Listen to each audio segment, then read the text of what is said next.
শ্রীলঙ্কার বিপক্ষে test series শেষে দেশে ফিরেছিলেন টাইগার স্পিনার মেহেদী হাসান মিরাজ।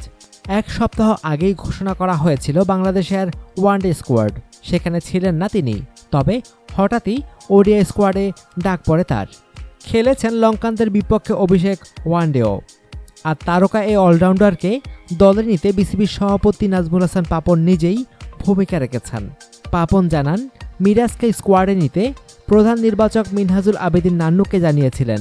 তবে ডাম্বুলায় প্রথম ম্যাচে একাদশে তাকে নেওয়া হবে কিনা তা তিনি জানতেন না। প্রথম ওডিআইতে সানজামুল অথবা মিরাজ যে কোনো একজনের খেলার কথা ছিল। বিসিবি প্রেসিডেন্ট বলেন, আমি নান্নুকে বলেছিলাম মিরাজকে পাঠাতে। আমি মিরাজকে ফোন করি, তখন সে খুলনায় নিজ বাড়িতে ছিল। বলেছিলাম দ্রুত শ্রীলঙ্কায় চলে এসো। আসলে লঙ্কান দলে বাহাতি অনেক ব্যাটসম্যান রয়েছে, তাই তাকে দলে নেওয়া।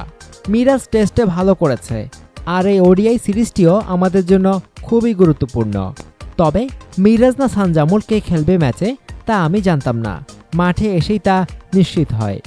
ডাম্বুলায় আগে ব্যাট করে টাইগাররা 325 রানের টার্গেট দেয় লঙ্কানদের, যেখানে 90 রানের বিশাল জয় পায় মাশরাফিরা।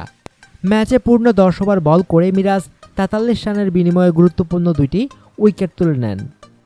খেলার শুরু থেকে শেষ পর্যন্তই মনে হয়েছে যে বাংলাদেশ জিতবে, এবং যে টিম কম্বিনেশনটা ছিল, টিম ওয়ার্কটা ছিল, এটা দেখার মতো। মিরাজ তখন খুলনায় ও ইমার্জিং কাপ খেলতে যাবে, যখন নাকি এখান থেকে আমাকে বলা হলো যে আমাদের একজন ভালো অফ স্পিনার দরকার, লাগতে পারে, শিওর না, তখন কিন্তু আমি ওকে ফোন করলাম, বললো খুলনায়। বললাম এখন তুমি ঢাকায় আসো। প্রধানমন্ত্রী প্রথমে আমাকে করেছে, খেলা শেষ হওয়ার সাথে সাথে খুব খুশি। তারপর আমাকে বললো প্লেয়ার দিদি, তাই বললাম এখনো তো মাঠ থেকে ওরা এখানে আসেনি। তো তারপর আমি গিয়ে প্রধানমন্ত্রীকে আবার আমি করলাম, তখন মাশরাফির সাথে কথা বলেছে এবং তামিমের সাথে কথা বলেছে। ওদের ম্যাচ উইনার আছে 3টা, আমাদের অ্যাটলিস্ট ব্যাটিংয়েই তো 7টা ম্যাচ উইনার।